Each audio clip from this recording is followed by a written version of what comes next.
بسم اللہ الرحمن الرحیم۔ اس پر پوری طرح قادر ہے، پوری طرح قدرت رکھتا ہے۔ فرمایا الذی خلق الموت، وہ جس نے موت کو خلق کیا، والحیات، اور جس نے زندگی کو بنایا، کس لیے؟ لیبلوکم ایکم احسن عملا، تاکہ تمہیں آزمائے کہ تم میں سے کس کا عمل بہتر۔ موت اور حیات، پیدا ہوتا ہے انسان، جوان ہوتا ہے، بڑا ہوتا ہے، پڑھائی کرتا ہے، کاروبار کرتا ہے، پتہ نہیں کون سے بد و جزر زندگی میں دیکھتا ہے، تو اللہ نے فرمایا اس کا ایک مقصد ہے۔ مقصد یہ ہے کہ پتہ چلے تم میں سے اچھے عمل کون کرتا ہے۔ تو ہم یہاں عمل کرنے آئے ہیں۔ قیامت کے دن جو بات ہوگی وہ اعمال کی ہوگی، مکان جائیداد کار کوٹھی کی بات نہیں ہوگی۔ تو اعمال، اچھا عمل، احسن عملہ کے تحت مفسرین نے لکھا ہے کہ کام نیکی کا جب بھی کرو ذرا زیادہ ہی اچھا کر کے کرو۔ وضو کرو تو سونا کر کے کرو، نماز پڑھو تو ذرا آج گئے پڑھنی جو ہے تو اب ذرا سونی کر کے پڑھو۔ قرآن شریف کی تلاوت کرو تو ذرا پیاری کر کے۔ ذرا میں مدرسے کے بچوں کے ساتھ کبھی کبھی بیٹھتا ہوں، ان سے بڑا کچھ سیکھنے کو ملتا ہے، تو کبھی کوئی بات ان کو کہنے کا بھی موقع ملتا ہے، تو میں انہیں کہا کرتا ہوں کہ ہمارے بزرگ، میری اماں جی جب قرآن مجید کھولتی تھی نا، تو جو وہ رنگ تھا نا بزرگوں کا، حالانکہ وہ حدیثوں میں ہم نے نہیں دیکھا، لیکن وہ کبھی ہم جا کے کوئی بات کرتے تھے نا، تو تلاوت کے دوران تو وہ جلدی سے منہ پہ انگلی رکھتی تھی کہ چپ کرو میں قرآن پاک پڑھ رہی ہوں، اور پھر شنیل کا غلاف، اور پھر اس غلاف کو علیحدہ چومنا، قرآن پاک کو علیحدہ چومنا، اور پھر اس کو ریل میں رکھنا، اور پھر کئی کر کے۔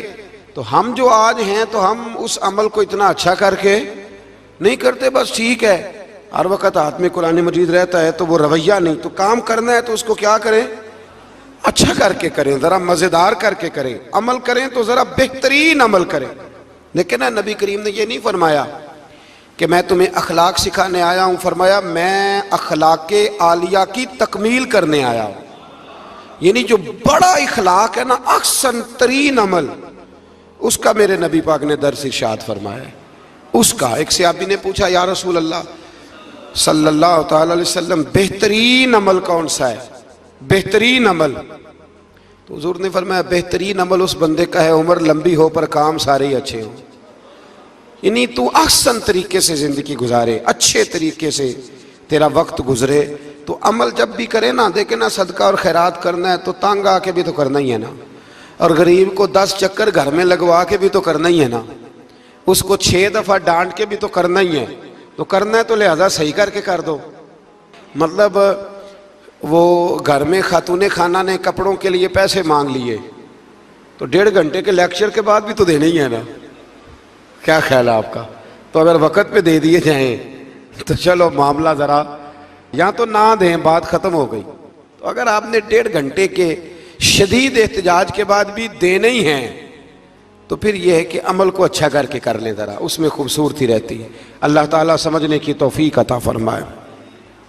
بڑے خوبصورت مضامین ہیں اس سورہ مبارکہ میں۔ آیت نمبر 19 میں اللہ نے فرمایا کہ کیا انہوں نے اپنے اوپر کبھی پر پھیلائے اور کبھی پر سمیٹے ہوئے پرندوں کو نہیں دیکھا؟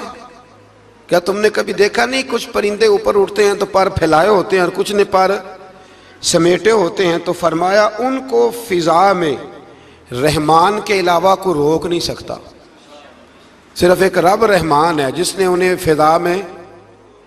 یار جہاز آپ نے دیکھا ہے، اسے کون روکتا ہے؟ آپ یقین کریں کبھی اس پہ بیٹھا بندہ غور کرنے لگ جائے نا میں کہاں ہوں، تو ہو سکتا ہے پریشان ہو جائے۔ کون روک کے رکھتا ہے اسے؟ تو فرمایا یہ رب کی قدرت ہے، جہاں چاہے جس کو چاہے وہیں کھڑا فرما دے۔ یہ اللہ تبارک و تعالیٰ کی قدرت ہے۔ آیت نمبر 20 میں اللہ کی مدد کرنے اور رزق عطا کرنے کا بیان ہے کہ اللہ مدد بھی کرتا ہے تمہاری اور تمہیں رزق بھی عطا کرتا ہے۔ آیت نمبر 23 میں فرمایا کہ اللہ وہ ہے جس نے تمہیں پیدا کیا، تمہیں سننے، دیکھنے اور سمجھنے کی صلاحیتیں عطا کی، مگر بندے بڑے کم ہیں، بڑے کم بندے ہیں جو اللہ کی نعمتوں کا شکر ادا کرتے ہیں۔ یہ سوچنے سمجھنے کی صلاحیت آپ کے خیال میں چھوٹی نعمت ہے؟ بہت بڑی نعمت ہے۔ آپ یقین کریں بعض لوگوں کے پاس سارا کچھ ہوتا ہے لیکن شعور کی دولت نہیں ہوتی. تو یہ بہت بڑی نعمت ہے، اس کا بھی اللہ کی بارگاہ میں شکر ادا کیا کریں. جب اللہ کوئی عقل شعور دے دے تو دوسروں کو بیوقوف سمجھنے کی بجائے نا اس نعمت پر اللہ کا شکر ادا. آگے سورہ قلم ہے. اس سورہ مبارکہ کے اندر اللہ تبارک و تعالی نے نا قسمیں ارشاد فرمائیں اور قسم کھا کے کہا کہ محبوب آپ کوئی مجنون نہیں، آپ کو دیوانے نہیں، یقیناً آپ کے لیے ایسا اجر ہے جو کبھی ختم نہیں ہوگا. اور پھر فرمایا وَإِنَّكَ لَعَلَىٰ خُلُقٍ عَظِيمٍ. محبوب جتنے عظیم الشان اخلاق تھے نا ان سب کا ہم نے آپ کو مالک بنا دیا ہے. یہ اعلیٰ لفظ اصطلاح ہے، قبضے کے معنی میں آتا ہے عربی میں. فرمایا ہم نے آپ کو اخلاق عالیہ کا مالک بنا. جتنے اچھے اخلاق ہیں ان سب کا اللہ نے نبی پاک کو مالک. اور سب مفسرین نے بڑا کچھ لکھا، پر بریلی کے امام نے ایک جملہ لکھا تو بڑا ہی شاندار لکھا. اعلیٰ حضرت فرمانے لگے کہ اخلاق یہ نہیں کہ جو کام اچھا تھا وہ نبی کریم نے کیا ہے، بلکہ فرماتے ہیں جس کو حضور نے کر دیا وہ اچھا ہو گیا. جس کو حضور نے کر دیا وہ اچھا. فرماتے ہیں رسول کریم کا مسکرانا بھی اچھا ہی ہے، اور کبھی دین کی مخالفوں پر ناراض ہونا بھی اچھا ہی ہے.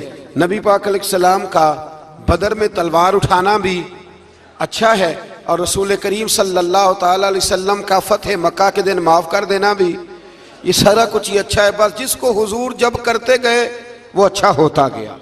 اور حضرت عائشہ صدیقہ رضی اللہ تعالیٰ عنہ سے جب کسی نے پوچھا تھا کہ بتائیے نبی کریم علیہ السلام کے اخلاق عالیہ کیسے تھے، تو حضرت عائشہ صدیقہ کہنے لگی تم نے قرآن نہیں پڑھا؟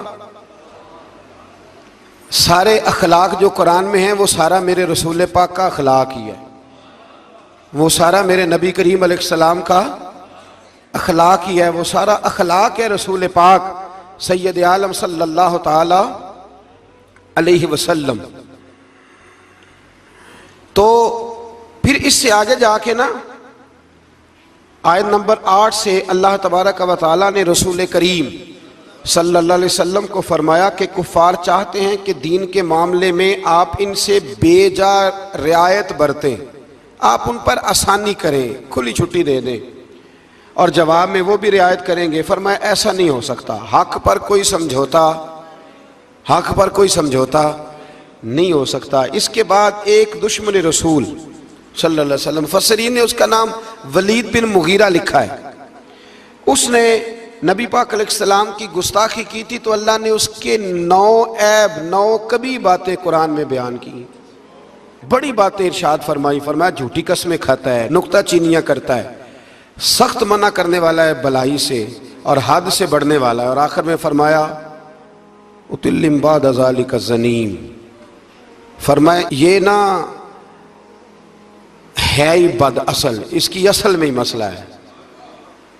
یہ کتنی سخت بات ہے، جب نبی کریم کے بے ادب کی بات ہوتی ہے تو پھر باتیں سخت ہی ہوتی ہیں. یہ قرآن مجید نے سخت باتیں. فرمایا کہ یہ اس کی اصل میں ہی مسئلہ ہے محبوب. اس نے ایک بات کی تو اللہ کریم نے 9 اس کی کبھی اوصاف بیان فرمائے.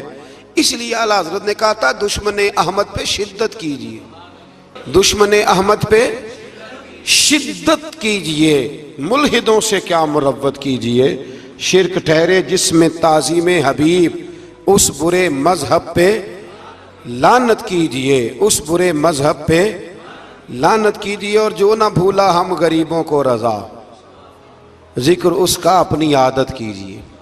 آگے پھر سورۃ الحاقہ، اس سورہ مبارکہ کے شروع میں قیامت کے حق اور یقینی ہونے کو بیان کیا گیا ہے. پھر قوم سمود اور قوم عاد اور فرعون پر نازل ہونے والے عذاب کا ذکر ہے. یہ سارے مضامین پہلے بیان ہو چکے ہیں نا جی، ماشاءاللہ تفصیل سے ہم سن چکے ہیں. قوم عاد، قوم سمود، ان سب کے بارے میں اس سورہ مبارکہ میں اللہ نے بیان فرمایا. اسی سورہ کی آیت نمبر 19 سے بتایا کہ قیامت میں جس کے نامہ اعمال اس کے دائیں ہاتھ میں دیا جائے گا یہ اس کے سرخرو ہونے کی علامت ہوگی.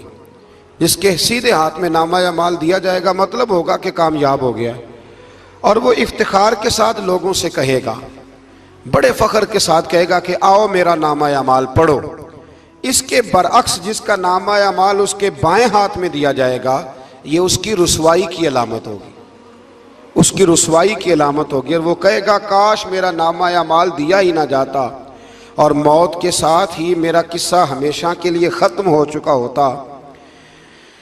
جس کا بھی نامہ اعمال سیدھے ہاتھ میں، ہمارے بزرگ فرماتے ہیں کہ سیدھے ہاتھ سے لینا دینا حضور کی سنت ہے، کوشش کریں لیں بھی سیدھے ہاتھ سے، دیں بھی، کھائیں بھی سیدھے ہاتھ سے۔ فرماتے ہیں عادت ہی سیدھے ہاتھ کی بنا لو، جب قیامت میں فرشتے نامہ اعمال دینے لگے تو عادت ہی سیدھے ہاتھ کی ہو، عادت ہی سیدھے ہاتھ کی ہو، عادت، اور سیدھے ہاتھ سے لیں، سیدھے ہاتھ سے ہی دیں۔ قیامت میں جس کا نامہ اعمال سیدھے ہاتھ میں دیا جائے گا سمجھیے وہ کامیاب ہوا۔ اور جب جس بچے کی فرسٹ پوزیشن آئی ہوتی ہے نا، وہ رزلٹ کارڈ سارے محلے کو دکھاتا ہے، اور جو فیل ہو جاتا ہے وہ ابا جی کو بھی نہیں دکھاتا، وہ کہتے ہیں کہ وہ ابھی آیا نہیں، ملا نہیں۔ قیامت کے دن بھی جو کامیاب ہوں گے نا وہ دنیا کو بتائیں گے کہ اللہ نے فضل کر دیا ہے، اور جو ناکام ہوں منہ چھپاتے پھریں گے۔ اللہ ہمیں پردہ پوشی عطا فرمائے۔ پھر آگے سورۃ المعارج ہے۔ اس سورت کے شروع میں ہی عذاب قیامت کا ایک بار پھر بیان ہے کہ حشر کا ایک دن 50,000 سال کے برابر ہوگا، آسمان پگھلے ہوئے تانبے کی طرح ہو جائے گا، اور پہاڑ دھنی ہوئی رنگین اون کی طرح ہو جائیں گے، کوئی کسی کا پرسان حال نہ ہوگا۔ اس وقت مجرم یہ تمنا کریں گے کہ بیوی بھائی رشتہ دار، بیوی بھائی رشتہ دار اور تمام اہل زمین سب کو اپنا فدیہ دے کے اپنی جان چھڑا لیں، سب کو دھونس دے آگ میں لیکن اپنی جان چھڑا لیں۔ اس دن انسان کا یہ حال ہوگا۔ یہ جو کچھ لوگ، میں نے پہلے بھی کہا تھا کہ کچھ لوگ نا مذاق اڑاتے ہیں قیامت کے عذاب کا، قبر کے عذاب کا، یہ بات درست نہیں ہے۔ دیکھیں نا کہ اللہ تعالیٰ نے قرآن مجید کی واضح آیات میں عذاب کا ذکر فرمایا ہے۔ کیوں فرمایا ہے؟ کہ لوگ اس عذاب سے ڈرے، اس سے بچنے کے لیے تیاری کریں، یہ بیان فرمایا۔ اب یہاں لوگ مذاق اڑاتے ہیں معاذ اللہ تعالیٰ، کہتے ہیں دیکھو جی فلاں مولانا کہہ رہے تھے بچھو آئیں گے تو یہ ہوگا۔ خدا کے بندو، مولانا کون ہوتے ہیں؟ مولانا کون ہوتے ہیں یہ بات کرنے والے؟ یہ تو حدیثوں میں آئی، قرآن مجید کی آیات میں آئی۔ آپ مذاق نہیں اڑائیں بلکہ کوشش کریں کہ اللہ تبارک و تعالی ہمیں سمجھنے کی توفیق عطا فرمائے۔ پھر آیت نمبر 19 سے انسان کے کم حوصلہ ہونے، مصیبت کے وقت گھبرا جانے اور نفع پہنچنے کی صورت میں بخل کرنے کا ذکر ہے۔ فرمایا بڑے کم حوصلے والا ہے، مصیبت کے وقت گھبرا جاتا ہے، اور اگر اسے ہم نفع دیں نا تو جب نفع ملے تو چاہیے تھا نا سخاوت کرتا، تو اس وقت کیا کرتا ہے؟ بخل کرتا ہے، کنجوسی کرتا۔ اللہ فرما رہا ہے، نبی پاک علیہ الصلوۃ والسلام نے فرمایا یہ جو سخی ہوتا ہے نا، فرمایا یہ سخی بندوں کے دل کے قریب بھی ہوتا ہے، اللہ کے قریب بھی ہوتا ہے، اور جنت کے قریب بھی ہوتا ہے۔ اور فرمایا یہ جو بخیل ہوتا ہے نا، بخیل، یہ بندوں سے بھی دور ہی ہوتا ہے، بندوں سے بھی دور ہے، جنت سے بھی دور ہے، اور اللہ تبارک و تعالیٰ کے قرب سے بھی دور ہے۔ اور حضور فرماتے ہیں جب صبح سورج طلوع ہوتا ہے تو فرشتہ دعا کرتا ہے اللہ سخی کو زیادہ عطا فرما، اور کہتا ہے یا اللہ جو کنجوسی کرے نا اس سے روک لے، اسے نہ دے، اس لیے کہ جب وہ نہیں دے رہا۔ بڑی خوبصورت مثال علامہ اسماعیل حقی نے لکھی ہے۔ آپ فرماتے ہیں کنویں سے سارا پانی ختم ہو جائے تو نیچے سے تازہ آ جاتا ہے، اور اگر پانی ختم نہ ہو اندر ہی پڑا رہے تو باسی ہو جاتا ہے۔ تو ایسا ہونا چاہیے کہ ایک دفعہ سارا پانی ختم، میں آپ کو سارا مال صدقہ کرنے کو نہیں کہہ رہا، لیکن حضرت ابوبکر صدیق نے کئی دفعہ یہ کام کیا۔ ہجرت کی رات بھی سارے پیسے ہی لے گئے، تبوک کے دن بھی سارے پیسے خرچ کر دیے، حضور نے اعلان کیا تو سارے پیسے ہی۔ مولانا حسن رضا صاحب فرمایا کرتے تھے اعلیٰ حضرت کے بھائی، بیاں ہو کس زبان سے مرتبہ صدیق اکبر کا کہ محبوب خدا محبوب ہے صدیق اکبر کا، اور لٹایا راہ حق نے گھر کئی بار اس محبت سے کہ لٹ لٹ کر حسن گھر بن گیا صدیق اکبر کا، لٹ لٹ کر حسن گھر بن گیا صدیق اکبر کا۔ تو کنجوسی سے بچنے کی کوشش کریں۔ ہاں اسلام فضول خرچی سے منع کرتا ہے، فضول خرچی نہیں کریں، لیکن جہاں خرچ کرنا ہو وہاں سے کنجوسی بھی نہ کریں۔ پھر اس سے آگے سورہ نوح کا ذکر ہے۔ اس سورہ کے شروع میں ہی نوح علیہ السلام کا اپنی قوم کی طرف مبعوث ہونے پر قوم کو اللہ کی عبادت کی دعوت دینے اور گناہ چھوڑنے کا ذکر ہے۔ پھر حضرت نوح علیہ السلام نے جو اپنی قوم کے بارے میں اللہ سے فریاد کی کہ اللہ یہ نہیں مانتے، پھر عذاب آیا، تو اس ساری بات کا اللہ نے سورہ نوح کے اندر ذکر فرمایا۔ پھر آگے سورۃ الجن ہے، سورہ جن۔ میں نے آپ کو پچھلے کچھ اسباق میں بھی بتایا تھا کہ جن نبی کریم علیہ السلام کے غلام تھے، حضور کا کلمہ پڑھتے تھے۔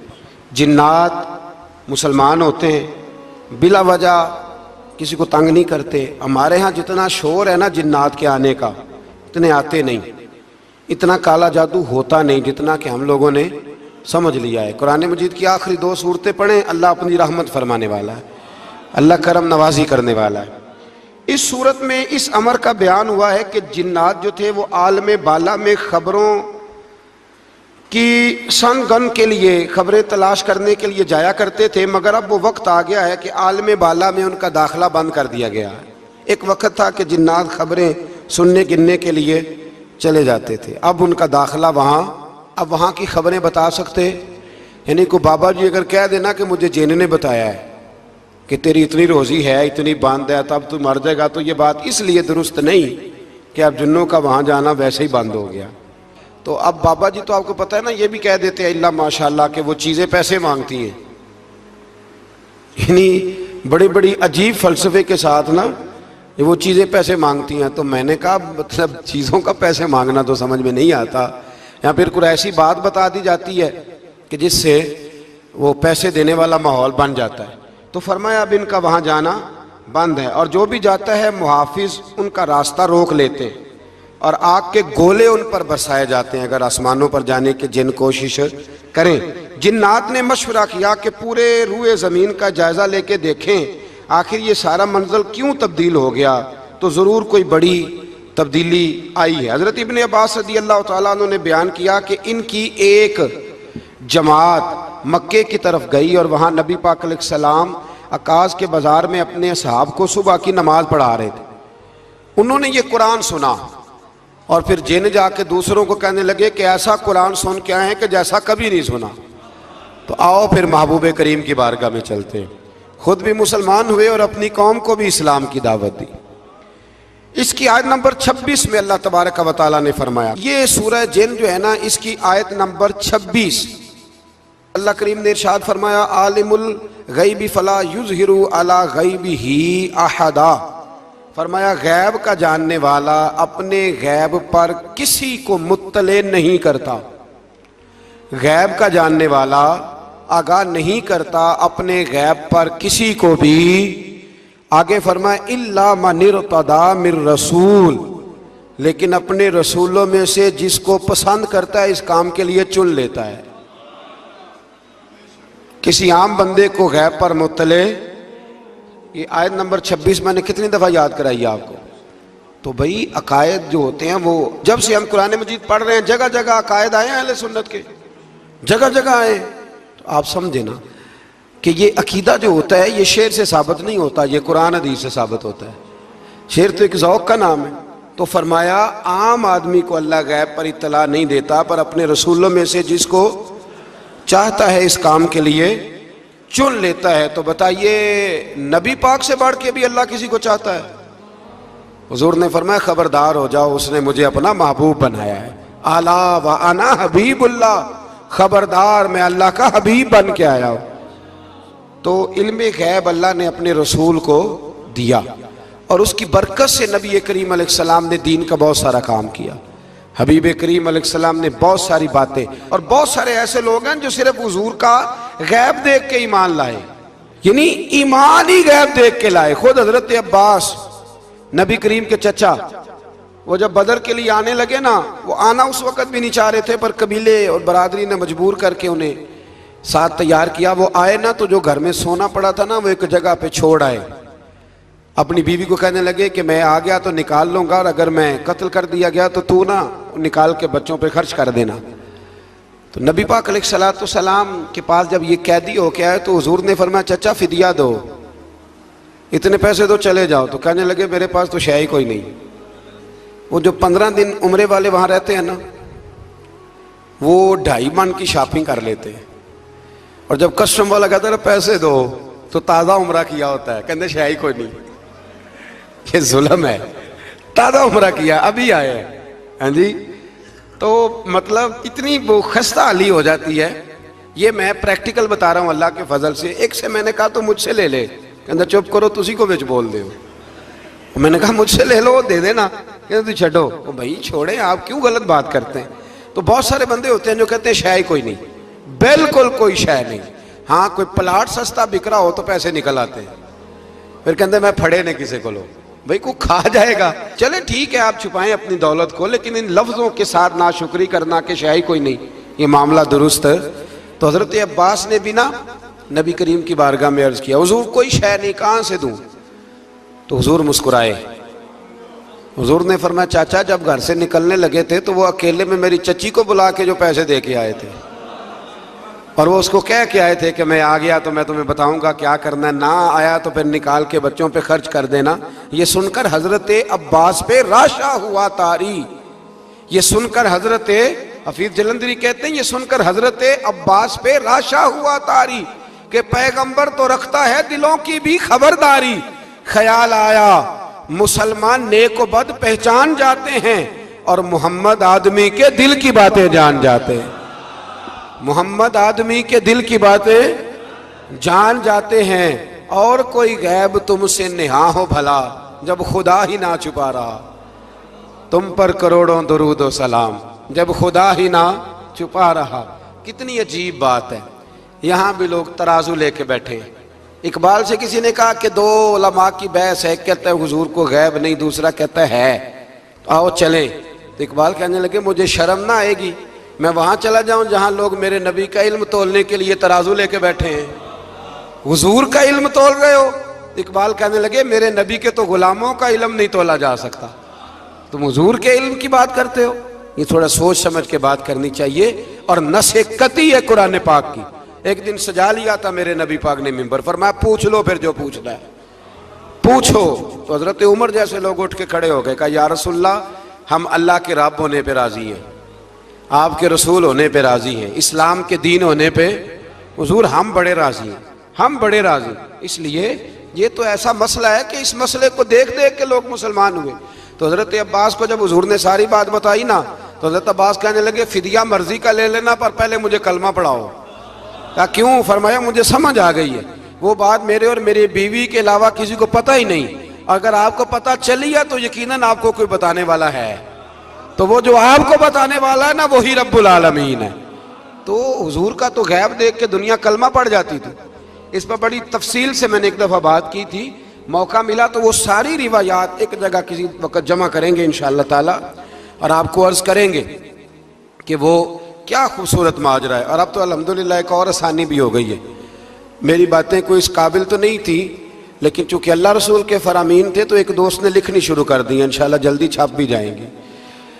تو عرض کرنے کا مقصد یہ ہے کہ یہ چیزیں آئیں گی اور آپ کو بتائیں گے کہ اللہ نے اپنے محبوب کریم کو کس طرح غیب کے خزانوں کی کنجیاں عطا فرمائی ہوئی۔